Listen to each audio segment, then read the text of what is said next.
လောကသားတို့အတွက်မြတ်ဗုဒ္ဓဤကြိုးပမ်းချက်အခန်း3အတ္တကိလမထပတအကျင့်ဒုက္ခရစရိယာအကျင့်ဖြင့်အတိညာဏ်ထူရလိမ့်မလားလို့ဘုရားအလောင်းတော်ဟာကြိုးပမ်းအားထုတ်ခဲ့တာ6နှစ်ခန့်လောက်အချိန်ရသွားတယ်ဒုက္ခရစရိယာမကျင့်မီအာလာယကာလာမဆရာကြီးထံနီးခံပြီးသမထအကျင့်ကိုအောင်မြင်ပေါက်မြောက်အောင်ကျင့်ကြံခဲ့တယ်ဒုတိယကဥဒကယာမပုတ္တရဆရာကြီးရဲ့နီးနာနေတရခံပြီးပထမကျင့်စဉ်တစ်ခုကိုအောင်မြင်ပေါက်ရောက်အောင်ကျင့်ခဲ့တယ်ထို့နောက်ခေတ်စားနေတဲ့ခန္ဓာကိုယ်ကိုအပင်ပန်းခံပြီးတော့ကျင့်ရတဲ့တပအကျင့်ကိုကျင့်တယ်မြောက်များစွာသောတပအကျင့်တွေတဲကအလွန်ခက်ခဲပင်ပန်းလာတဲ့အကျင့်ကိုကျင့်လိုက်လို့ခန္ဓာကိုယ်ဟာပိန်ချုံသွားတယ်အယိုးပေါ်အရေးတင်မသိမရှင်အနေထားမျိုးရောက်သွားသည့်ထိအောင်ဆင်းရဲပင်ပန်းမှုကိုခံရတယ်ဒုက္ခရာစရိယအကျင့်ကိုပြန်လည်သုံးသပ်ခြင်းအဲ့ဒီမှာအလောင်းတော်ကပြန်ပြီးစဉ်းစားတယ်ဒီလိုအင်မတန်မှပြင်းထန်တဲ့ဒုက္ခရာစရိယအကျင့်ကိုအတိတ်ကကျင့်ကြံကြိုးခုတ်အားထုတ်ကြတယ်ဆိုတာလဲငါကျင့်တဲ့အတိုင်းအတာထက်တော့မပိုနိုင်ဘူးခဏခေတ်မှာကျင့်နေတဲ့ပုံကိုယ်တွေဟာလဲငါကျင့်တဲ့အတိုင်းအတာထက်မပိုဘူးနောင်ကျင့်မဲ့ပုံကိုယ်တွေဟာလဲဒီအတိုင်းထာတဲ့ပိုပြီးဘယ်သူမှမကျင့်နိုင်ဘူးငါဟာလမ်းဆုံးရောက်အောင်ကျင့်ကြံကြိုးကုပ်အားထုတ်ခဲ့တယ်ဒီအကျင့်နဲ့တော့အသိဉာဏ်တစ်ခုဘာမှရမလာဘူးကျင့်ကြံကြိုးကုပ်အားထုတ်တဲ့သူရဲ့ကျင့်စဉ်နဲ့ပတ်သက်ပြီးပြန်လဲဆင်ခြင်သုံးသပ်တယ်ကျင့်ခဲ့မိတဲ့အပေါ်နောင်တရတာမျိုးမဟုတ်ဘူးဒီအလုပ်ဟာမအောင်မြင်ပါဘူးနန်းတော်ပြန်ပြီးတော့မိသားစုနဲ့အတူနေမယ်ဆိုတဲ့အတွေ့လုံးဝမရှိဘူးငါသွားနေတဲ့လမ်းကြောင်းဟာမှန်ကန်မှုရှိမယ်မထင်ဘူးတိယာနုခောအညောမဂောဘောဓာယအတိညာဏ်ရဖို့အတွက်အခြားနည်းလမ်းရှိနိုင်သေးတယ်လို့စိတ်ထဲမှာတွေးကြံတာဖြစ်တယ်အဲ့ဒါဟာအင်မတန်မှအတုရစရာကောင်းတဲ့အချက်တစ်ခုပါပဲလောကလူတွေဟာတစုံတစ်ခုလုပ်လို့အောင်မြင်မှုမရတော့ဘူးဆိုရင်စိတ်ပြက်ပြီးနောက်ဆုတ်သွားကြတာများတယ်ကိုယ့်ရဲ့ရည်ရွယ်ချက်မအောင်မြင်လို့ရှိရင်ပြန်လဲဆင်ခြင်သုံးသပ်မှုကိုမလုပ်ဖဲမဖြစ်ပါဘူးဆိုပြီးရည်ရွယ်ချက်ကိုအကောင်အထည်မဖော်တော့ဘဲနောက်ကျောင်းပြန်လှည့်သွားတာတွေရှိတယ်ဖះအလောင်းတော်ကတော့နောက်ကျောင်းပြန်လှည့်ဖို့လုံးဝမစင်စားဘူးဘလောက်ပဲဆင်းရဲကြင်ကြံကြိုးကုပ်အားထုတ်လာလို့ခံစားရတဲ့ဆင်းရဲဒုက္ခဟာသူ့စိတ်ကိုလွှမ်းမိုးမသွားဘူးစိတ်ဓာတ်ကသာဒုက္ခကိုလွှမ်းမိုးထားတယ်အင်မတန်ခိုင်မာတဲ့စိတ်ဓာတ်လို့ဒီလိုပြောရမယ်ဘုရားအလောင်းစဉ်းစားတာကတိယာနုခောအညောမဂောဘောဓာယဒီလမ်းကတော့လမ်းဆုံးနေပြီဒီထက်ပိုပြီးတော့ပြင်းပြင်းထန်ထန်ကျင့်နိုင်မဲ့အခြေအနေမျိုးဟာမရှိနိုင်ဘူးအမြင့်ဆုံးအဆင့်ရောက်နေပြီဒီတော့အသိဉာဏ်တစ်ခုရဖို့အတွက်အခြားနည်းလမ်းရှိနိုင်တယ်လို့ဆင်ခြင်စဉ်းစားတဲ့အခါမှာငယ်စဉ်ကဝင်လေထွက်လေကိုမှတ်ရင်းတမာတိစွမ်းအားတွေတက်လာပြီးစိတ်နှလုံးအေးချမ်းမှုလေးကိုခံစားခဲ့ရတာတွေပြန်သတိရတယ်အဲ့ဒီလိုသတိရတဲ့အခါဧတိဝမဂောဘောဓာယအဲ့ဒီလမ်းကြောင်းကသာလင်အတိညာဏ်ရတဲ့လမ်းကြောင်းဖြစ်နိုင်တယ်ဖြစ်ရမယ်လို့ဆုံးဖြတ်တယ်အတိညာဏ်ရဖို့လုပ်ငန်းစဉ်ကိုလက်လျှော့လိုက်တာမဟုတ်ဘူးဒီလမ်းကြောင်းကမှမှန်ကန်တဲ့လမ်းကြောင်းဖြစ်နိုင်တယ်အဲ့ဒီလမ်းကပြောင်းပြီးတော့80လျှောက်မယ်လို့အဲ့ဒီလိုစဉ်းစားလိုက်တဲ့အခါမှာခန္ဓာကိုယ်ကကျမ်းမာရေးအနေအထားအင်မတန်မှချိုးယွင်းပြီးပိန်ချုံပြီးအားမရှိတဲ့အနေအထားမျိုးရောက်သားသည့်အတွက်ကြောင့်ခန္ဓာကိုယ်အင်အားတွေပြန်ပြီးစူးစီးဖို့လိုအပ်တယ်ဒါကြောင့်မို့အစာအာဟာရကိုစားမှဖြစ်မယ်လို့စွန့်ခံပြီးဖះအလောင်းဟာအစာအာဟာရကိုစတင်ပြီးဖုံးပေးတယ် စိတ်ပြည့်ရှောင်ခွာကြသူများအဲ့ဒီလိုအစာအာဟာရဖုံးပေးတဲ့အခါအနီးအပါးမှာစောင့်ကြည့်ပြီးဝေယဝိဆာပြုနေကြတဲ့ကောဏညအမှုရှိတဲ့ပစ္စဝက်ကီတွေရဲ့စိတ်ထဲမှာအလိုမကျဘူးပြင်းပြင်းထန်ထန်ကျင့်နှုံးကမှထူးခြားတဲ့အသိဉာဏ်ဓုကိုမရတာအခုတော့လက်လျှော့သွားပြီအစားပြန်စားနေပြီကမ္မထမ်းအလုတ်ကထွက်ခွာသွားပြီလို့အထင်လွဲပြီးစိတ်ပြက်သွားကြတယ်မျောလင်းချက်နဲ့ဖះအလောင်းအနီးမှာနေခဲ့ကြတော့လဲနောက်ဆုံးဖះအလောင်းကလမ်းစဉ်ပြောင်းလိုက်တဲ့အချိန်မှာပင်စဝက်ကီတွေဟာစိတ်ပြက်ပြီးဥရုဝေလတော်မှ18ယူဇနာကွာဝေးတဲ့ဘာယနတိဣတိပဒါနတော်ကိုထွက်ခွာသွားကြတယ်အဖော်မရှိပဲနေထိုင်ခြင်းအဲ့ဒီအချိန်မှာ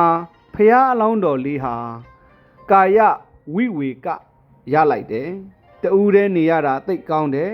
အဖော်မရှိရင်ဘသူမှမမြင်ဘူးဘသူစကားပြောတာမှလည်းမကြားရဘူးကိုတူးတဲ့ဆိုတဲ့အသည့်ဟာပိုပြီးတော့စိတ်တည်ငြိမ်မှုကိုဖြစ်စေတယ်ကာယဝိကေကဝိဝေကအဖော်မဲ့နေထိုင်ခြင်းသည်စိတ်တဝိဝေကစိတ်ရဲ့လွတ်လပ်မှုကိုဖြစ်ပေါ်စေတယ်အခုခေတ်မှာလဲတယောက်တည်းနေလို့ရှိရင်စိတ်ရဲ့လွတ်လပ်မှုရတာတော့မှန်တာပဲသို့တော့ကောင်းတဲ့ကိစ္စမှာလွတ်လပ်မှုရရင်တော့ကောင်းတယ်အဖော်မရှိလို့တယောက်တည်းနေတဲ့အခါတာမန်ပုထုဇဉ်ပုဂ္ဂိုလ်တွေရဲ့စိတ်ကလွတ်သွားတယ်ကောင်းတဲ့အလုပ်လုပ်ရမယ်အစားမကောင်းတဲ့အလုပ်လုပ်မိတတ်သေးတယ်ဒါကိုသတိထားဖို့လိုအပ်တာပေါ့အဖော်မဲ့တယောက်တည်းဆိုတဲ့အချိန်အကျိုးရှိတဲ့အလုပ်ဘာလို့ရမလဲလို့စဉ်းစားတင်တယ်အဲ့ဒီလိုမစင်ကျင်ဘဲနဲ့ငါတယောက်တည်းပဲဘယ်သူမှမမြင်ဘူးလို့ငါလုပ်ချင်ရလုပ်မယ်ဆိုရင်မကောင်းတဲ့အလုပ်ဖြစ်သွားနိုင်တယ်ကာယဝိဝေကအဖော်ကင်းနေတဲ့အချိန်မှာကာမဂုဏ်အာယုံအတွေးတွေမတွေးပဲဓမ္မအတွေးတွေနဲ့နေနိုင်အောင်ကြိုးစားကြရမှာဒါကြောင့်မို့ဖះအလောင်းတော်မှာကာယဝိဝေကဖြစ်လာတဲ့အခါစိတ်တဝိဝေကပိုရလာတယ်ခန္ဓာကိုယ်ကိုအင်အားဖြစ်တင်ပြီးတရားဓမ္မတွေဆက်လက်ပြီးနှလုံးသွင်းတယ်ကြင်ကြံကြိုးကုပ်အားထုတ်တယ်တရားရှာတဲ့အချိန်ဟာလဲ9နှစ်ကျော်လို့6နှစ်ထဲရောက်လာပြီအတော်အသင့်အင်အားလေးဖြစ်လာတဲ့အချိန်မှာသမထကျင့်စဉ်ကိုကျင့်တယ်ငယ်စဉ်ကနှလုံးသွင်းခဲ့တဲ့အာနာပါနတတိဘာဝနာအကျင့်ကိုကျင့်တယ်ဝင်လေထက်လေအာယုံမှာစိတ်တွေကိုစုစည်းတယ်တမာတိစံအားတွေရလာအောင်ကြိုးစားအားထုတ်တယ်သမထအကျင့်ဇံအဆင့်ဆင့်တမာတိစွမ်းအားတက်လာတာနဲ့တပြိုင်နက်ပထမဇံကိုရတယ်ပထမဇံရတဲ့အခါမှာဝိဝေကဇပိဝိဝေကဇပိတိဒုက္ခလွတ်လပ်ခြင်းကြောင့်ဖြစ်ပေါ်လာတဲ့ပိတိဒုက္ခနှစ်ချိုင်မှုချမ်းသာမှုအရသာကိုခံစားရတယ်သို့တော့အဲ့ဒီဇန်ချမ်းသာကိုခံစားရလို့ဇန်ချမ်းသာရဲ့လွှမ်းမိုးချုပ်ကင်ခြင်းဆိုတာမဖြစ်ဘူးတဲ့များသောအားဖြင့်ပုထုဇဉ်ပုဂ္ဂိုလ်တွေဟာချမ်းသာတစ်ခုရလာပြီးဆိုရင်အဲ့ဒီချမ်းသာရဲ့လွှမ်းမိုးမှုကိုခံလိုက်ကြရတယ်ခံလိုက်ရသည့်အတွက်ကြောင့်ချမ်းသာကိုတွေ့တာမှုတဏှာဝင်လာတတ်တယ်တဲ့ဟောဒီဇန်ချမ်းသာကလည်းဖះအလောင်းရဲ့ကုသိုလ်စိတ်သက်တွေကိုကုန်ခန်းသွားအောင်မလွှမ်းမိုးနိုင်ဘူးလွှမ်းမိုးတယ်ဆိုတာငါတမာရီတွေသိကောင်းတာပဲဒီလိုချမ်းသာမျိုးငါတစ်ခါမှမခံစားဘူးကောင်းလိုက်တာအဲ့ဒီချမ်းသာမျိုးငါခံစားနိုင်အောင်ကြိုးစားမယ်ကြံတဲ့လူတွေဒီချမ်းသာမခံစားရဘူးလို့ဆိုတဲ့အတွေးတွေဝင်လာပြီးဆိုရင်လောဘတွေမာနတွေတက်လာတယ်ဒါစိတ်ကိုလွှမ်းမိုးခံလိုက်ရတယ်လို့ဆိုတယ်အေးတာမန်တရားစခန်းလေးဝင်လို့တမာတိကောင်းလာရင်တောင်မှပဲငါလိုတမာတိကောင်းတဲ့လူတခြားပုဂ္ဂိုလ်တွေ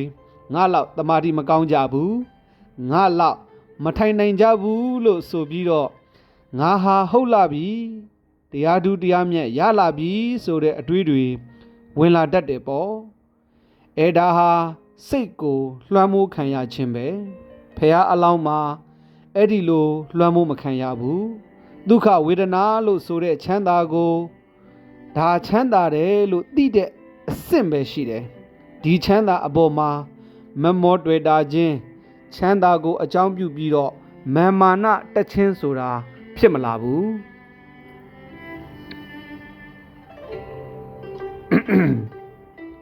ရှေ့ဆက်ပြီးတမာတိစွမ်းအားကိုမြင့်လိုက်တဲ့အခါတမာတိဇပီတိဒုက္ခတမာတိဖြစ်ခြင်းကြောင့်ရလာတဲ့ပီတိဒုက္ခကိုတိုးမြင့်ခံစားရပြန်တယ်အဲ့ဒီချမ်းသာကလည်းဖះအလောင်းရဲ့စိတ်ဓာတ်ကိုလွှမ်းမိုးမသွားနိုင်ဘူးအဲ့ဒီကနေဆက်ပြီးတမာတိစွမ်းအားကိုမြင့်လိုက်တဲ့အခါမှာနိဗ္ဗတိကဒုက္ခပီတိကင်းမဲ့တဲ့ချမ်းသာမျိုးကိုခံစားရပြန်တယ်ပီတိမပါတိချမ်းသာဒုက္ခဟာတည်ငြိမ်တဲ့ချမ်းသာဒုက္ခမျိုးဖြစ်လာတယ်အဲ့ဒီချမ်းသာဒုက္ခခံစားရတဲ့အခါမှာလည်းပဲချမ်းသာဒုက္ခကစိတ်ဓာတ်ကိုလွှမ်းမိုးမသွားနိုင်ဘူးတဲ့မလွှမ်းမိုးနိုင်သည့်အတွက်ကြောင့်ဒီဒုက္ခကိုစွန့်ပယ်ပြီးရှေ့ဆက်သွားတယ်နောက်ဆုံးဥပိ္ပခာဒုက္ခအနှောက်အယှက်ကင်းတဲ့ငြိမ်သက်အေးချမ်းတဲ့ချမ်းသာကိုခံစားရပြန်တယ်အဲ့ဒါဟာစတုထဇံချမ်းသာကိုခံစားရခြင်းပဲဖြစ်တယ်ဒီချမ်းသာကလည်းဖះအလောင်းရဲ့စိတ်ဓာတ်ကိုလွှမ်းမိုးချုပ်ကင်နိုင်ခြင်းမရှိဘူးတဲ့ချမ်းသာအစစ်စစ်ခံစားရပြီမဲ့လို့ဒီချမ်းသာတွေရဲ့လွှမ်းမိုးမှုကိုမခံရဘူးအဲ့ဒါကို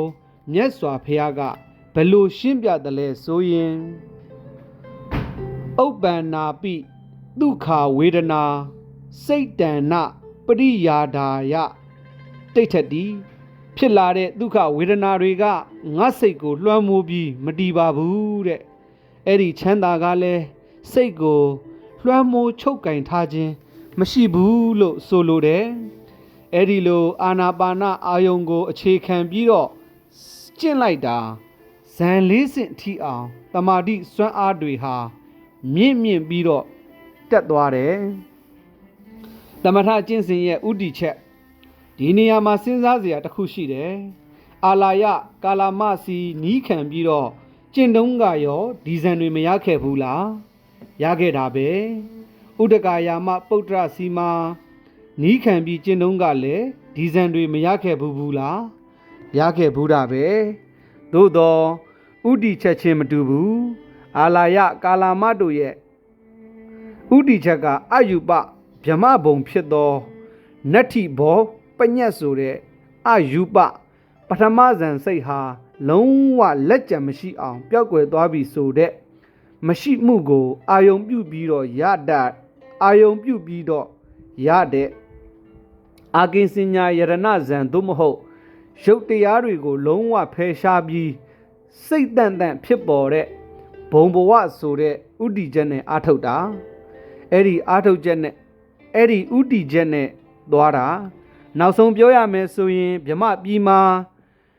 နစ္စထာဝရနေဖို့ဆိုတဲ့ဥတီချက်နဲ့သွားတာအဲတုန်းကအဲ့ဒီဥတီချက်နဲ့သွားသည့်အတွက်ကြောင့်ရည်ရွယ်ချက်ချင်းပန်းတိုင်ခြင်းဟာမတူဘူးလို့ဒီလိုပြောရမယ်ဥဒကယာမပုဒ္ဒဓမ္မာအာထုတ်စဉ်ကလည်းပဲဘဝလို့ခေါ်တဲ့32ဘုံထိပ်ဖြားနေဝတညာနာတညာယရဏဘုံမှာနံတက်တာဖြစ်တဲ့ဗြဟ္မာဘဝကိုဥတီပြီးကျင့်တယ်ဒါဟာနေဆထာဝရဘုံဘဝကြီးပဲလို့အယူအဆနဲ့နေဝတညာနာတညာယရဏဘုံကိုဥတီပြီးကျင့်တဲ့အကျင့်ဖြစ်လို့ရည်ရချက်ပန်းတိုင်ထားပုံချင်းမတူဘူးယုတ်နံတမာတိဉာဏ်အစဉ်စဉ်အာနာပါနတတိကိုအခြေခံပြီးတော့ရလာတဲ့ပထမဇန်ဒုတိယဇန်တတိယဇန်ဆိုတာတဘာဝစွမ်းအားတွေကိုမိမောင်းထိုးပြနိုင်တဲ့တမာတိကိုအခြေခံလိုက်တာအခြေခံလိုက်ပြီးစတုဒ္ဒဇန်လို့ဆိုလိုက်တဲ့တမာတိအရှိန်မြင့်လိုက်တဲ့အခါအဲ့ဒီတမာတိရဲ့အကျိုးကျေးဇူးရလဒ်ဖြစ်တဲ့အဘိညာဉ်ဆိုတာရလာတယ်တမာတိဘာဝနာရဲ့ရလဒ်ဟာဘာလဲလို့ဆိုရင်အဘိညာဉ်ပဲအဘိညာဉ်ဆိုတာထူးခြားတဲ့အသိဉာဏ်တစ်မျိုးပဲတမာတိစွမ်းအားနဲ့မိမိ မိမိဘဝနောက်ကျောင်းကိုပြန်ကြည့်နိုင်တဲ့ပုပ္ပေနိဝါဒနုတတိအဘိညာဉ်ဆိုတာကိုရလာတယ်အတိတ်ဘဝတွေကိုသိနိုင်တဲ့အနေအထားမျိုးဖြစ်လာတယ်ထို့နောက်ဒိဗ္ဗစက္ခုအဘိညာဉ်နဲ့အင်မတန်ဝေးလံတဲ့အရက်မှာရှိတဲ့တရားဝါတွေဘဝတစ်ခုဆွတ်လွတ်နေတဲ့တရားဝါတွေဘဝတစ်ခုကိုရယူနေတဲ့တရားဝါတွေကံအားလျော်စွာဘုံဘဝတွေမှာတဘဝကနေတဘဝတည်လိုက်ကြမွေးလိုက်ကြဆိုတဲ့တတ္တဝါတွေအားလုံးကိုတမာတိစွမ်းအားနဲ့ခြုံပြီးကြည့်နိုင်တဲ့ဒိဗ္ဗစက္ခုအဘိညာဉ်ဆိုတာရလာပြန်တယ်အဲ့ဒီလိုပုပ္ပေနိဝါဒနုတတိအဘိညာဉ်ဒိဗ္ဗစက္ခုအဘိညာဉ်ဒါဖြင့်ဒီအဘိညာဉ်တွေတင်ရတယ်လို့တော့မအောက်မေ့လေနဲ့ဖရာအလောင်းတော်ဟာတမာတိစွမ်းအားနဲ့အခြားအဘိညာဉ်တွေလည်းရတယ်လို့ပဲဒီလိုမှတ်သားကြရမယ်တမာတိကိုအခြေခံပြီးတော့တဘာဝတရားဘက်ကိုဥလှဲ့တယ်တမာတိရဲ့တမာတိနဲ့ရှင်တွဲပြီးဖြစ်တဲ့နံတရားတွေကိုဝိပဿနာဉာဏ်ဖြင့်ဆင်ခြင်သုံးသပ်ကြည့်တဲ့အခါတမာတိတရားကလည်းဖြစ်ပြီးရင်ပြတ်သွားတာပဲတမာတိနဲ့ရှင်တွဲဖြစ်ပေါ်လာတဲ့နံတရားတွေဟာလည်းဖြစ်ပြီးရင်ပြတ်သွားတာပဲအဲ့ဒီတရားတွေကိုငါလို့ခေါ်စရာလည်းမရှိဘူးငါဟာလို့ပြောစရာလည်းမရှိဘူးအာနာပါနအာယုံကိုအကြောင်းပြုပြီးတော့ဖြစ်ပေါ်လာတဲ့နန္တရားတက်တဲ့မြတာဖြစ်တယ်လို့သိလာတယ်အဲ့ဒီနန္တရားတက်တဲ့မြတာဖြစ်တဲ့ဒီအသိစိတ်တွေဟာအခြေခံရုပ်ကိုအမိပြုပြီးဖြစ်လာကြတာလို့အခြေခံရုပ်ကိုလည်းတွေ့ရှိတယ်ဖြစ်ပေါ်လာတဲ့ရုပ်နံတရားတွေကိုလည်းစင်ကျင်သုံးသပ်လာနိုင်တယ်ရုပ်နဲ့နံကလွဲလို့တရားဝါဆိုတာမရှိဘူးငါဆိုတာမရှိဘူးငါဟာဆိုတာမရှိဘူးဇီဝဆိုတာမရှိဘူးခိုင်မြဲတယ်ဆိုတာတခုမှမရှိဘူးလို့ဝိပဿနာဉာဏ်ဝင်လာတယ်အဲ့ဒီတမာတိစွမ်းအားတွေဘာကြောင့်ဖြစ်တယ်လဲတမာတိနဲ့ရှင်တဲလာတဲ့နံတရားတွေဟာဘာကြောင့်ဖြစ်လာတယ်လဲဆိုတဲ့ဆိုင်ရာအကြောင်းတရားတွေကိုပါသိလာတဲ့ပစ္စယပရိက္ခဟဉာဏ်ကိုရလာတယ်ဒီဉာဏ်နှမျိုးရလာတဲ့အခါတဘာဝတရားတွေရဲ့တာမညလက္ခဏာမမြဲတဲ့သဘောအနိစ္စမမြဲခြင်းကြောင့်စိတ်ပျက်စရာကောင်းတဲ့သဘောဒုက္ခစိတ်ပျက်စရာကောင်းပြီးကိုယ်စန္ဒအတိုင်းဘာတစ်ခုမှမဖြစ်နိုင်တဲ့သဘောအနတ္တရှုမြင်သုံးသပ်လာတဲ့အခါဝိပဿနာဉာဏ်အစစ်စစ်တက်သွားတယ်နောက်ဆုံးမှာကာမတဝဘဝတဝဒိဋ္ဌာတဝအဝိဇ္ဇာတဝလို့တရားဝါတွေရဲ့တန်တမှာစိန်ရီများလိုပဲတန်တရားကနေပြီးတော့နှစ်ပေါင်းကြာရွှေသာဖြစ်ပြီးတရားဝါတွေကိုမေ့လျော့နေအောင်ရမူးနေအောင်ဖန်တီးထားတဲ့တရားဝါတွေရဲ့တန်တမှာမပြတ်စည်းဝင်တတ်တဲ့ဒီတရားစိုးတွေကိုဖယ်ရှားပြစ်နိုင်တဲ့အတ္တဝက္ခယအဘိညာဉ်ကိုရတယ်ဗုဒ္ဓအဖြစ်သို့ရောက်ရှိခြင်းအတ္တဝက္ခယဉာဏ်ရလာတဲ့အခါမှာပထမသောတာပတ္တိမတ်ကိုရတယ်ပြီးတော့မှသောတာပတ္တိဖို့တဂရာဂမ်မိမတ်တဂရာဂမ်မိဖို့အနာဂမ်မိမတ်အနာဂမ်မိဖို့အရဟတမတ်အရဟတဖို့ဆိုတာကိုရသွားတယ်အစဉ်အတိုင်းရတာဖြစ်တယ်ဖရာအလောင်းတော်ဟာသောတာပန်တဂရာဂံအနာဂံဖြစ်ပြီးတော့မှ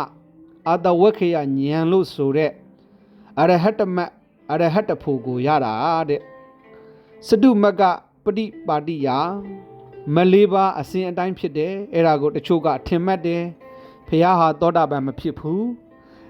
တဂရာဂံမဖြစ်ဘူးအနာဂံမဖြစ်ဖက်နဲ့ဖရာတန်းဖြစ်တယ်လို့ဒီလိုထင်တယ်မဟုတ်ဘူးမလေးပါဆိုတာကြော်သွားလို့မရဘူးတမာတိစွမ်းအားဉာဏ်စွမ်းအားတွေနဲ့သောတာပတ္တိမတ်သောတာပတ္တိဖို့ဖြစ်ပြီးနောက်မှာဝိပဿနာစွမ်းအားမြင့်လို့တဂရာဂံမိမဲ့တဂရာဂံမိဖို့ဖြစ်တယ်ဝိပဿနာစွမ်းအားထက်မြင့်တဲ့အခါမှာအနာဂံမိမဲ့အနာဂံမိဖို့ဖြစ်တယ်ဝိပဿနာစွမ်းအားကိုအမြင့်ဆုံးထိအောင်တင်လိုက်တဲ့အခါမှာ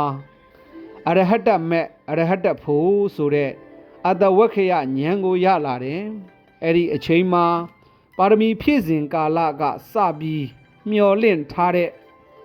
ဗုဒ္ဓသစ္စာ၄ပါးကိုငါသိအောင်လုပ်မယ်ဆိုတဲ့ရည်မှန်းချက်ကြီးဟာပြည့်စုံအောင်မြင်သွားတယ်ကစုံလာပြီးနေ့အာယုံတက်ခါနီးအချိန်မှာအာယုံတက်တည်နဲ့တပြိုင်နက်အရဟတမက်အရဟတဖိုးကိုရပြီးအရဟတဖိုးရဲ့အခြားမဲ့မှာတပိညုတဉာဏ်ကြီးကိုပါတွဲဖက်ရရှိပြီးသုံးလောကထွတ်ထားဖရာအဖြစ်သို့ရောက်ရှိတော်မူတယ်ဓမ္မကိုပြန်လဲသုံးသပ်ခြင်းဖရာဖြစ်ဖို့ဆိုတာပါရမီဖြည့်တုံးကလည်းပဲအင်မတန်မှပင်ပင်ပန်းပန်းဖြစ်ရတယ်တရားရှာတဲ့အခါမှာလည်းပဲပင်ပင်ပန်းပန်းရှာဖွေရတယ်ပင်ပင်ပန်းပန်းခက်ခဲကြင်ကြံကြိုးကုပ်အားထုတ်မှဒီထူးခြားတဲ့အသိဉာဏ်ကြီးတစ်ခုကိုရရှိလာတယ်ဒါကြောင့်မို့ဖရာဖြစ်လာတဲ့အခါမှာကိစ္စေနမေအဓိကတံငါပင်ပင်ပန်းပန်းရှာဖွေပြီးမှရလာတဲ့တရားလို့ပြောတာဖြစ်တယ်ဖရာအဖြစ်သို့ရောက်ရှိပြီးတဲ့အခါမှာရရှိထားတဲ့အရဟတဖိုးချမ်းသာကိုပြန်လည်ခံစားရတယ်တတ္တဌာနတဏှာမှာ9ရက်စီ49ရက်အချိန်ကိုကုန်လွန်စေခဲ့တယ်နောက်ဆုံး49ရက်မြောက်ရပြီးတဲ့အခါအဇာအာဟာရပြန်လည်ဖုံးပေးပြီးအဇပါလညောင်မင်းအောက်မှာထိုင်ရင်းတရားဓမ္မကိုပြန်ပြီးစင်ကျင်သုံးသပ်တော်မူတယ်အဓိကတော်ခောမြာယံဓမ္မောဂံဘီယောငါသိတဲ့တရားဟာအင်မတန်မှနည်းနည်းတယ်တာမန်ဉာဏ်နဲ့လက်မမိနိုင်ဘူးဒုတ်တတော်နတ်တိအတွက်ကြောင့်အတိဉာဏ်ပညာနဲ့မမြင်နိုင်ဘူးဒုယနုဘောတော်မသိနိုင်ဘူးတဲ့ထိုးဖောက်ပြီးတော့မြင်နိုင်စွမ်းမရှိဘူးတန်တော်တရားကအင်မတန်မှငြိမ်သက်အေးချမ်းတယ်ပဏိတော်အလွန်ပဲမွန်မြတ်တယ်အတက်ကဝဇရောတွေးတော်ကြံစီခြင်းဖြင့်ဒီတရားဓမ္မကိုနားလည်ဖို့မဖြစ်နိုင်ဘူးကြိုးကြောင်ဆင်ခြင်တဲ့လောจิตနီးနဲ့ဒီတရားကိုမသိနိုင်ဘူးနိပုနောသိပြီးသိမ်မွေ့လွန်းတယ်ပဏိတဝေဒနိယောတကယ်ပညာရှင်တွေမှသိနိုင်တယ်မြတ်စွာဘုရားကသူသိခဲ့တဲ့သစ္စာ၄ပါးတရားနဲ့ပတ်သက်ပြီးတော့ငါသိတဲ့တရားဟာအလွန်ကိုလေးနက်တဲ့တရားအလွန်ကိုမြင်ဖို့ခက်တဲ့တရားပညာရှိတဲ့ပုဂ္ဂိုလ်မှသာသိနိုင်တဲ့တရားဒါကိုစဉ်းစားတဲ့အခါအဲ့ဒီတရားတွေထဲမှာအဓိကအကျဆုံးအချက်နှစ်ချက်ကပရိစ္ဆသမုပ္ပါဒ်နဲ့နိဗ္ဗာန်ပဲပရိစ္ဆသမုပ္ပါဒ်ဆိုတာအဝိဇ္ဇာစသောအကြောင်းတရားပစ္စယဓမ္မလို့ခေါ်ဆိုတာဖြစ်တယ်အကြောင်းတရားကြောင့်အကျိုးဖြစ်နေတဲ့ဆိုတဲ့သဘာဝကိုသိဖို့ဆိုတာအင်မတန်မှခဲရင်တယ်ဒါကြောင့်ဒါဖြစ်နေတယ်ဒါရှိနေလို့ဒါရှိနေရတယ်ဆိုတာသိဖို့အင်မတန်မှခဲရင်တယ်တရားဓမ္မရဲ့နည်းနည်းမှုကိုစင်ကျင်သုံးသပ်တဲ့အခါမှာဒုဒ္ဒတံဣဒံဌာနံယောဒီပရိစ္ဆသမုပ္ပါဒ်ဆိုတာနားလည်ဖို့အင်မတန်မှခက်တယ်လို့မိန့်တော်မူတယ်အကြောင်းရှိနေသမျှအကျိုးတရားတွေကဖြစ်ပေါ်နေအောင်မှာပဲဆိုတဲ့ဒီပရိစ္ဆသမုပ္ပါဒ်ကိုသိဖို့ဆိုတာအင်မတန်မှခဲရင်တယ်နိဗ္ဗာန်နောက်တစ်ခုကနိဗ္ဗာန်ဆိုတဲ့အသင်္ခတဓာတ်နိဗ္ဗာန်ဆိုတဲ့အသင်္ခတဓာတ်ဟာတပ္ပသင်္ခါရသမထသင်္ခါရတရားအလုံးငြိမ်းသွားတဲ့သဘာဝဖြစ်တယ်အကြောင်းကြောင့်ဖြစ်ပေါ်နေတဲ့အကျိုးတွေအကြောင်းတရားတွေပေါင်းထုတ်လို့ဖြစ်ပေါ်နေတဲ့အကျိုးတရားဆိုတဲ့သင်္ခါရတရားတွေလုံးဝငြိမ်းသွားတယ်အဲ့ဒီငြိမ်းသွားတဲ့နိဗ္ဗာန်ဆိုတာကိုလည်းသဘောပေါက်ဖို့အင်မတန်မှခက်တယ်လောကသားတို့ရဲ့အခြေအနေမြတ်စွာဘုရားဟာတရားရဲ့လေးနက်မှုကိုစင်ကျင်စဉ်းစားပြီးတရားဝါတွေရဲ့အခြေအနေကိုကြည့်တော်မူတယ်ဘယ်တရားဝါတွေပဲကြည့်တရားဝါတွေဟာဘာ ဘာတွေရှာနေကြပြီးဘယ်မှာပျော်နေကြသလဲဆိုရင်မျက်စိနဲ့မြင်ရတဲ့အာယုံတွေရှာနေကြတယ်နားနဲ့ကြားရတဲ့အသံတွေကိုရှာနေကြတယ်နှာခေါင်းနဲ့နမ်းရှိုက်နမ်းရှူရတဲ့အနံ့တွေရှာနဲ့ရက်ရတဲ့အရာသားတွေခန္ဓာကိုယ်နဲ့ထိတွေ့ရတဲ့အထီးအတွေ့အာယုံဆိုတာတွေရှာနေကြတယ်ဆိုလိုတာကကာမဂုဏ်အာယုံတွေကိုပဲရှာနေကြတယ်လူတွေကတော့ပြောလိမ့်မယ်ကာမဂုဏ်အာယုံရှာတာမဟုတ်ပါဘူးစာဝတ်နေရေးအတွက်ပတ်စံရှာနေတာပါလို့နာမည်အမျိုးမျိုးနဲ့ပြောရင်တော့ငွေရှာတယ်အလုပ်ရှာတယ်အဲ့ဒီငွေတို့အလုပ်တို့ဆိုတာဘာတွေတုံးဆိုလို့ရှိရင်ကာမဂုဏ်အာယုန်တွေကလွတ်တာရှိမှမရှိတာကိုလူတွေရဲ့စိတ်ကဘယ်ဘက်ကိုဥလဲနေတော့ဆိုရင်မျက်စိနဲ့မြင်ရတဲ့အာယုန်နားနဲ့ကြားရတဲ့အာယုန်နှာခေါင်းနဲ့နမ်းရှူရတဲ့အာယုန်ရှာနဲ့ရက်ရတဲ့အာယုန်ခန္ဓာကိုယ်နဲ့ထိတွေ့ရတဲ့အာယုန်အဲ့ဒီနှစ်ဆိုင်စရာကောင်းတဲ့ကာမဂုဏ်အာယုန်တွေကိုသာရှာနေကြတယ်အဲ့ဒီအာယုန်တွေထဲမှာပျော်မွေ့နေကြတယ်ကာမဂုဏ်အာယုန်ကလွတ်ကင်းတဲ့ချမ်းသာဒုက္ခဆိုတာအိမ်မက်တောင်မမတ်ဘူးတဲ့တရားဓမ္မရဲ့လေးနက်မှုတရားဝါတွေရဲ့စိတ်ပြည့်စရာကောင်းလောက်အောင်ကာမဂုဏ်အာယုန်တွေထဲမှာစိတ်တွေနစ်မွန်းနေမှုအဲ့ဒီအခြေအနေတစ်ခုကိုပေါင်းဆက်ကြည့်လိုက်တဲ့အခါမြတ်စွာဘုရားရဲ့စိတ်ထဲမှာဒီတရားတွေဟောလို့တော့သိမယ်မထင်ပါဘူးတရားနာမဲ့ပုဂ္ဂိုလ်တွေရဲ့အနေအထားကအလွန်နှိမ့်ကြပြီးတရားကအလွန်မြင့်နေတယ်ငါပြောလဲနားလည်မှာမဟုတ်ပါဘူးဆိုတဲ့ဒီအတွေးဝင်မှာပဲဒါသဘာဝပဲလေတချို့ကဒီနေရာမှာစောရကတက်တယ်ပါရမီဖြည့်လာကြတဲ့ကိုကသရဝါတွေတရားဟောဖို့ဖြည့်လာတာမဟုတ်ဘူးလားတဲ့ဘာဖြစ်လို့အခုလိုတရားဟောဖို့စိတ်ပြက်တဲ့စကားမျိုးပြောရတယ်လေဒါကစဉ်းစားလိုက်တဲ့အခါမှာဒီလိုအခြေအနေမျိုးဖြစ်နေတာကိုဒီလိုအခြေအနေမျိုးဖြစ်ရင်ဒီအတွေးပဲဝင်မှာပဲမြတ်စွာဘုရားဟာတရားရဲ့လေးနက်မှုနဲ့တရားဝါတွေရဲ့စိတ်ပြက်ဖွယ်ကောင်းလောက်အောင်ကာမဂုဏ်အာယုန်တွေထဲမှာနင်မွန်းနေမှုဒီနှစ်ခုဟာပေါင်းဆက်လို့မရနိုင်လောက်အောင်ကွာလှမ်းတဲ့အခြေအနေမြင်လို့တရားဟောလဲနားလည်ကြမှာမဟုတ်ပါဘူးလို့ဆိုတဲ့အတွေးဖြစ်တာပါ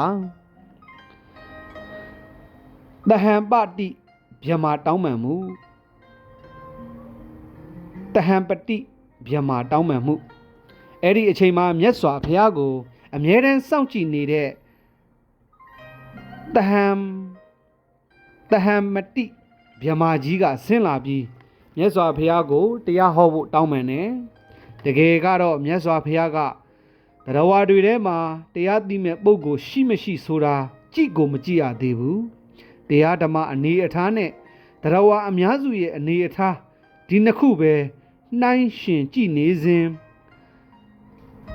တဟံပတိဗျမကြီးကလာရောက်တောင်းပန်ခြင်းဖြစ်တယ်ပါတယာတိတုတ်ဗျမကြီးကတရားဟောဖို့တောင်းပန်တယ်ဆိုတာတစ်ကြိမ်ပဲပါတယ်ဝီနီမဟာဝတ်ကပါဠိမှာကြတော့၃ကြိမ်တောင်းပန်တယ်လို့ဆိုတယ်တစ်ကြိမ်နဲ့၃ကြိမ်ဘယ်ဟာကပူတဘာဝကြတယ်လေတစ်ကြိမ်တောင်းပန်တယ်ဆိုတာကတော့ပူတဘာဝကြတယ်လို့ယူဆတယ်ဘာဖြစ်လို့တုံးဆိုတော့မြတ်စွာဘုရားကတရားဟောလို့ဖြစ်မယ်မထင်ပါဘူးလို့တွေးတဲ့အချိန်ပိုင်းလေးကအင်မတန်မှတိုးတောင်းတဲ့အချိန်ကလေးအဲ့ဒီအချိန်ကလေးမှာတဟံပတိဗျမာကနေတောင်းပန်တာကိုမြတ်စွာဘုရားကိုယ်တိုင်ကမသိတာမှမဟုတ်တာကိုမြတ်စွာဘုရားကိုယ်တိုင်ကတဟံပတိဗျမာကြီးကိုပြောပြလိုက်တယ်ကိဉ္စေနမေအဓိကတံဟလန္ဒာနိပကာတိတုံယာကဒောတပယေတေတိတေဟိနာယံဓမ္မောသူတံဘုဒ္ဓောငါပင်ပန်းကြိုးစားမှသိရတဲ့တရားဟောလို့တော့ဖြစ်နိုင်မယ်မထင်ဘူးတရားဝါတွေဟာယာကတွေဒေါသတွေလွှမ်းမိုးနေတယ်အဲ့ဒီလွှမ်းမိုးနေတဲ့တတ္တဝါတွေဟာဒီတရားကိုသိဖို့အင်မတန်မှခဲရင်လိမ့်မယ်ဟောမယ်ဆိုလို့ရှိရင်ငါပင်ပန်းယုံပဲရှိမယ်မြတ်စွာဘုရားကပြောတာပါတဟပတိဗျမာကြီးတောင်းပန်တာရဲ့တရားဝါတွေရဲ့အကျိုးကိုလိုလားတဲ့ဂရုဏာတရားရဲ့ဒီနှစ်ခုကြောင့်တရားဝါအလုံးကိုခြုံငုံပြီးသုံးသပ်ကြည့်လိုက်တဲ့အခါတချို့သောတရားဝါတွေဟာအသိဉာဏ်ရှိကြတယ်တချို့သောတရားဝါတွေကတော့အသိဉာဏ်ကင်းမဲ့ကြတယ်တဦးနဲ့တဦး မတူညီမှုတွေကိုတွေ့ရတယ်တဲ့ဗုဒ္ဓစက္ခုလို့ခေါ်တဲ့အိန္ဒိယပယောပရိယတ္တိဉာဏ်နဲ့အာတယာနုတယဉာဏ်ဒီဉာဏ်နှမျိုးဖြင့်တရားဝါတွေတရားသိနိုင်မသိနိုင်ခွဲခြားတတ်မှတ်နိုင်ခဲ့တယ်အိန္ဒိယပယောပတိဉာဏ်ဆိုတာတရားဝါတွေရဲ့အိန္ဒြေအနုအယင့်ကိုသိတဲ့ဉာဏ်ဖြစ်တယ်အာတယာနုတယဉာဏ်ဆိုတာတရားဝါတွေတန်တရာကပါလာတဲ့နှလုံးသွင်းအာတယနဲ့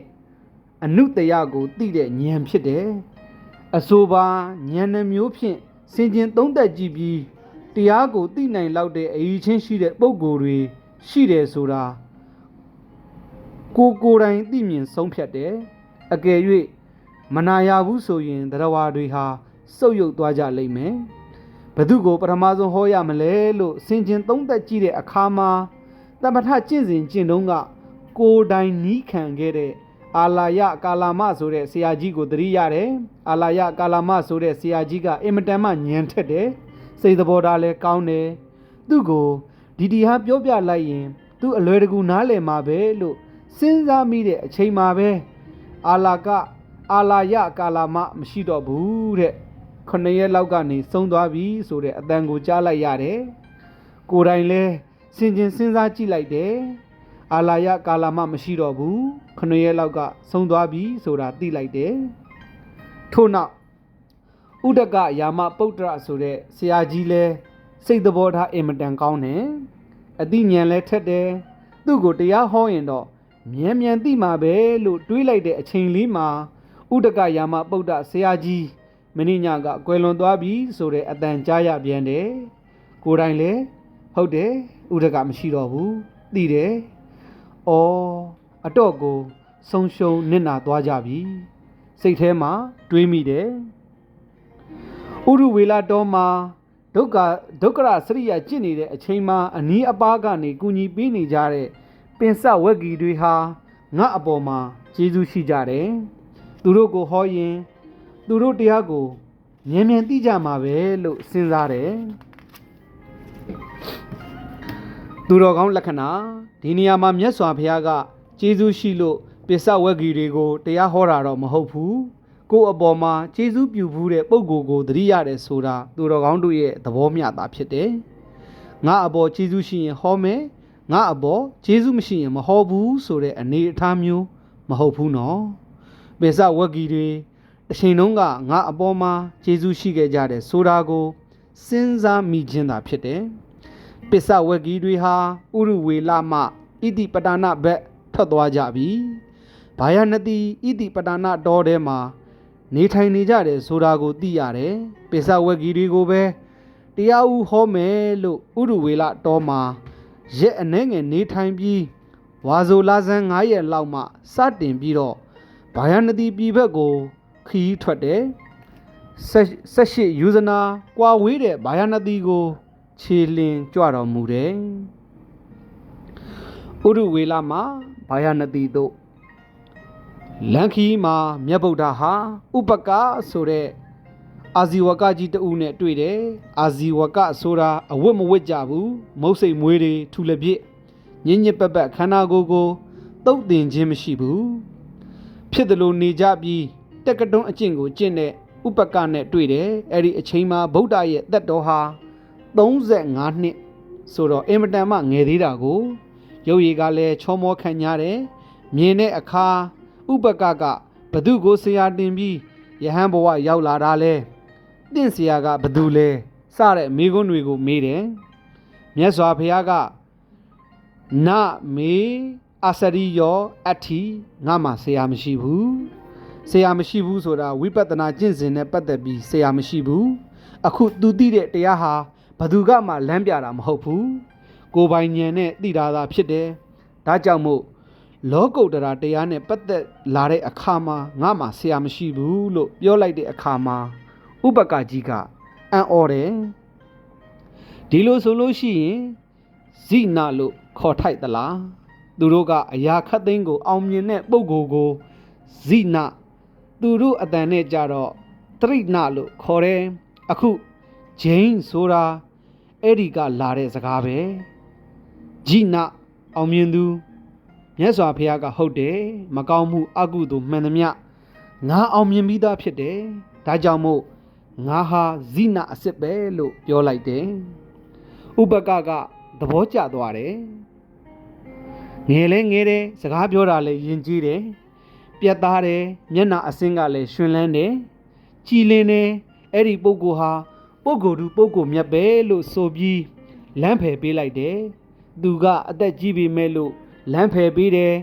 မြတ်စွာဘုရားကရှေ့ဆက်ပြီးကြွသွားတယ်မြတ်ဗုဒ္ဓအနေနဲ့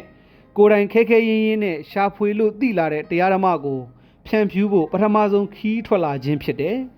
ဘာယာနတိပြည်ဣတိပတာနာတော်ကိုဝါဆိုလပြည်နေ့ညနေဆောင်အချိန်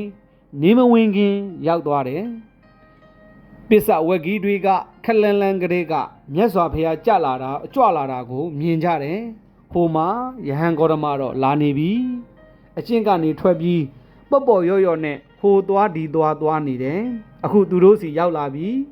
ဘယ်သူမှခီးဦးမကြိုဆိုကြနဲ့သူ့မှာပါတဲ့တပိတ်သင်္ကန်းကိုဘယ်သူမှမယူကြနဲ့သို့တော့နေရာထိုင်ခင်းလေးတော့ပေးထားထိုင်ခြင်းရင်ဝင်ထိုင်လိုက်မယ်လို့တိုင်ပင်ထားကြတယ်မျောလင်းချက်ကြီးစွာ6နှစ်နီးပါးအနီးနားမှာရှိခဲ့ကြတဲ့ပြင်စဝက်ကြီးတွေဟာအဲ့ဒီမှာဒုက္ခရစရိယာအကျင့်ကိုလက်လျှော့သွားကြတဲ့ကယဟန်ဂေါရမယဟန်အပေါ်စိတ်ပြက်သွားကြတယ်အဲ့ဒါကြောင့်မို့မြတ်စွာဘုရားကြွလာတဲ့အခါ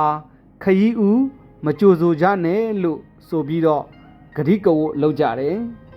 အနီးလဲရောက်လာရောမနေနိုင်ကြဘူးခရီးဦးကြိုကြတယ်ပြင်စဝက်ကြီးတွေကကပိလဝတ်သားတွေပဲလေယဟန်ဂေါရမကမင်းသားသူတို့ကဘယင်ကိုမိခိုပြီးအသက်မွေးရတဲ့ပုံသားတွေကိုဒီတော့မင်းသားလာတယ်ဆိုတော့မနေရဘူးဆိုတာလဲပါမှာပေါ့မြတ်စွာဘုရားရဲ့ရုပ်အစင်းအင်္ဂါကြည်လင်မှုမျက်နာရဲ့တည်ငြိမ်အေးချမ်းမှုတွေကိုမြင်လိုက်ရတဲ့အခါမှာခီးဦးကြိုဆိုတဲ့ပုဂ္ဂိုလ်ကကြိုဆိုပါလာတဲ့တပိတ်ကိုလှမ်းယူတဲ့သူကလှမ်းယူနေရာထိုင်ခင်းပေးသူကပေးတယ်မြတ်စွာဘုရားကပြင်စဝက်ကြီးတွေကိုစတင်ပြောဆိုတယ်ငါဟာထူးခြားတဲ့တရားဓမ္မကိုရလာပြီနားထောင်ကြငါပြောတဲ့အတိုင်းလိုက်နာကျင့်သုံးမယ်ဆိုရင်မင်းတို့မကြခင်ပဲဗြဟ္မာစရိယကျင့်စဉ်တစ်ခုရဲ့အဆုံးသတ်အရဟတမက်အရဟတဖိုးဆိုတာကိုကိုယ်တိုင်သိပြီးလက်တွေ့ရရှိကြမှာဖြစ်တယ်ပစ္စဝက်ကြီးတွေကလက်မခံဘူးမြတ်စွာဘုရားကိုဒန်းတူဆက်ဆံစကားပြောကြတယ်အာဟုသောဂေါရမငါအရှင်ဂေါရမမိတ်ဆွေဂေါရမဒီလိုစကားလုံးနဲ့သုံးတယ်ဖះအနေနဲ့ဆက်ဆံပြောဆိုခြင်းမရှိဘူးမဖြစ်နိုင်ပါဘူးဟိုတုန်းကပြင်းပြင်းထန်ထန်ဒုက္ခရစရိယာကျင့်တုံးကမှထူးခြားတဲ့အသိဉာဏ်မရတာအခုလိုတရားမလုပ်ဖဲ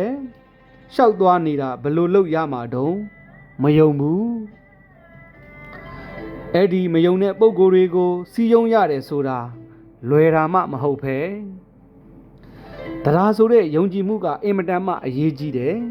အသိဉာဏ်ရလာပြီဆိုတာလက်မခံဘူးလက်မခံသေးသမျှကာလပတ်လုံးနားထောင်မှာမဟုတ်ဘူးမြတ်စွာဘုရားက2ကြိမ်3ချိန်ထိအောင်ပြောတယ်ပြောတာကိုလည်းသူတို့လက်မခံကြဘူးနောက်ဆုံးမှာမြတ်စွာဘုရားကသူတို့ကိုမေးခွန်းထုတ်လိုက်တယ်နေပါအောင်6နှစ်ဒုက္ခရစရိယာကျင့်နေတုန်းကငါတရားဓုရပြီလို့ဘယ်နှခါများပြောဘူးလေအဲ့ဒီကြတော့မှပိစဝက်ကြီးတွေကစဉ်းစားမိတာဟုတ်သားပဲတို့ကို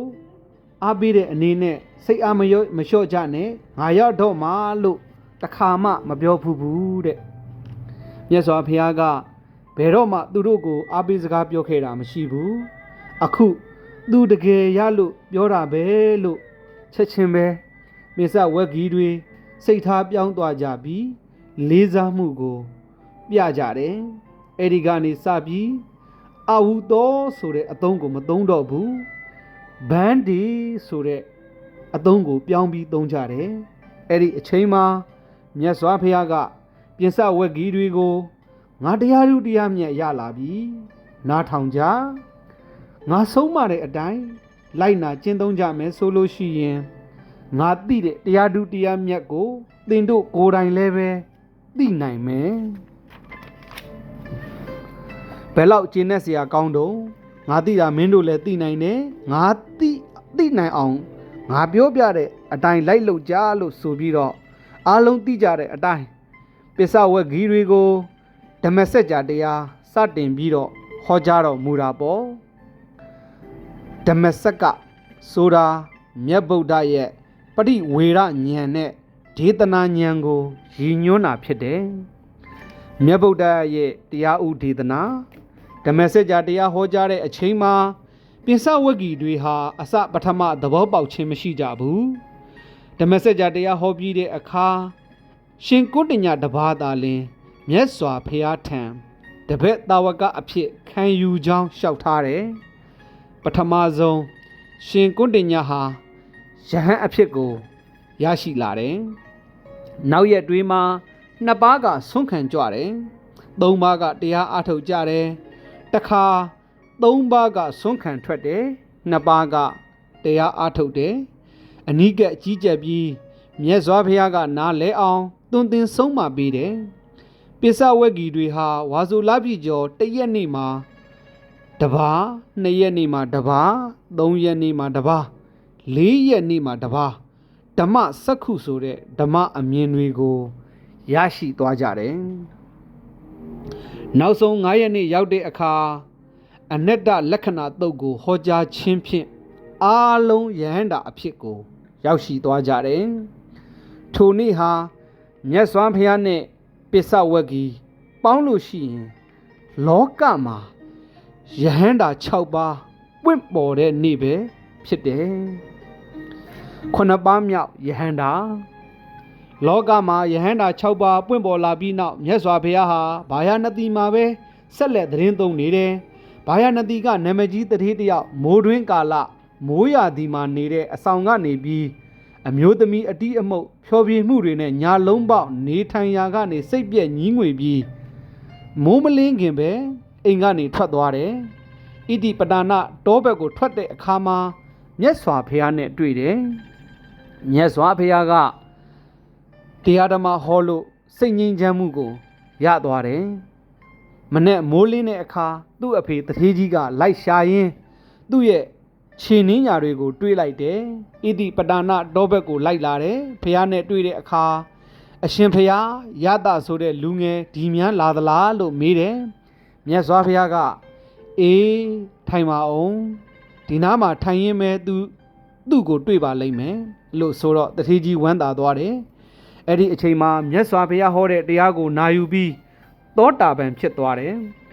ဖခင်တထေးကြီးကိုတရားဟောနေတဲ့အချိန်ယတကလည်းအနီးနားမှာရှိတယ်သို့တော်မြတ်စွာဘုရားကအဖေလုပ်တဲ့ပုဂ္ဂိုလ်ဟာစိတ်သောကတွေဖြစ်နေသည့်အတွက်ကြောင့်ချက်ချင်းစုံတွေ့မပေးလိုက်ဘူးတရားဟောလို့တရားနားလေတဲ့အခါကျမှစုံတွေ့ပေးလိုက်တယ်အဲ့ဒီအချိန်မှာတထေးကြီးကသောတာပန်ဖြစ်ပြီးတော့ယတသရုသားကယဟန္တာဖြစ်နေတယ်သားဖနှစ်ဦးစုံတွေ့ကြတဲ့အခါဖခင်ကတင့်ရဲ့အမေနဲ့မိသားစုကအင်မတန်မှစိတ်ပူပန်နေကြတယ်အိမ်ပြန်လိုက်ခဲ့ပါလို့ခေါ်တယ်မြတ်စွာဘုရားကရှင်းပြတယ်သင်သိတဲ့တရားမျိုး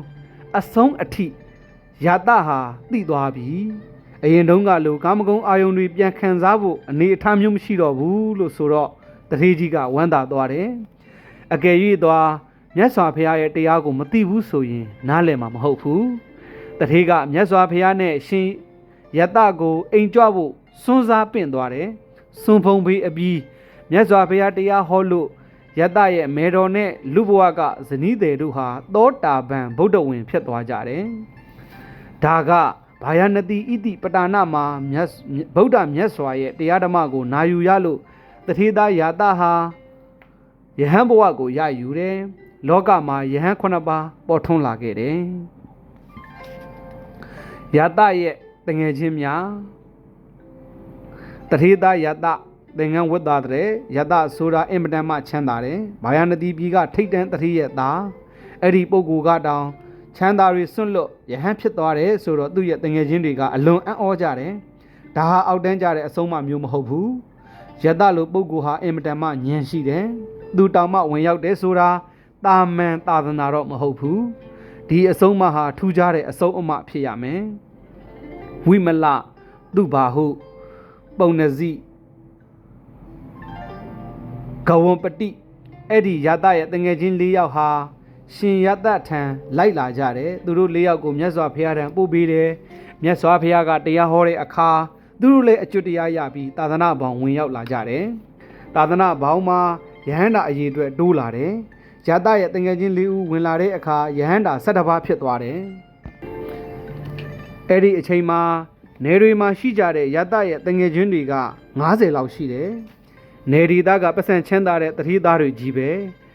ယတသင်္ကန်းဝတ်သွားတယ်လို့ကြားလဲကြားရောသူတို့လည်းလာတွေ့ကြတယ်လာတွေ့တဲ့ပုံကိုယ်တွေအားလုံးကိုမြတ်စွာဘုရားကတရားဟောလိုက်တဲ့အခါမှာတငယ်ချင်း90လုံးဟာ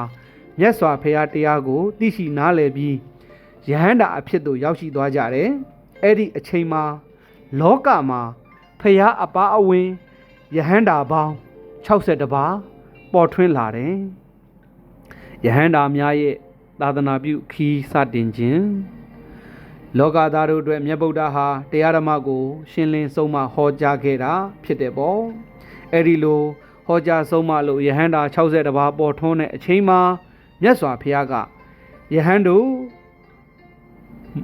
မုတ်တော်ဟံတပ္ပပါတိဟိငါဟာကြော့ကွင်းအလုံးမှလွတ်ပြီသင်တို့လည်းပဲကြော့ကွင်းတွေအလုံးမှလွတ်မြောက်ခဲ့သူတွေဖြစ်ကြပြီဒါကြောင့်မို့အများတတဝါတွေရဲ့ကောင်းကျိုးချမ်းသာရဖို့အများတတဝါတွေအပေါ်မှာဂရုဏာထားပြီးတရားဓမ္မဟောပြောကြဒေတာခီးဒေတာစာရီထွက်ကြတလန်းတဲ့နှစ်ပါးမသွားကြနဲ့တရားဓမ္မကိုရှင်းလင်းဟောပြောကြလို့သာသနာပြုလွတ်ခဲ့တယ်ငါကိုယ်တိုင်လည်းပဲဥရုဝေလကိုပြန်သွားမယ်လို့ဣတိပဒါနမှာနေစဉ်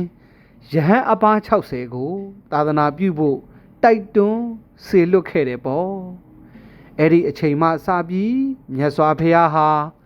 လောကသားတို့အတွက်မနာမနေဆောင်ရွက်တော်မူခဲ့တယ်တာဓုတာဓုတာဓုလောကသားတို့အတွက်မြတ်ဗုဒ္ဓဤကြိုးပမ်းချက်တတိယမြောက်နေ့အခန်း3ဖတ်လို့ဒီမှာပဲပြီးပါပြီအားလုံးကြမှာချမ်းသာကြပါစေ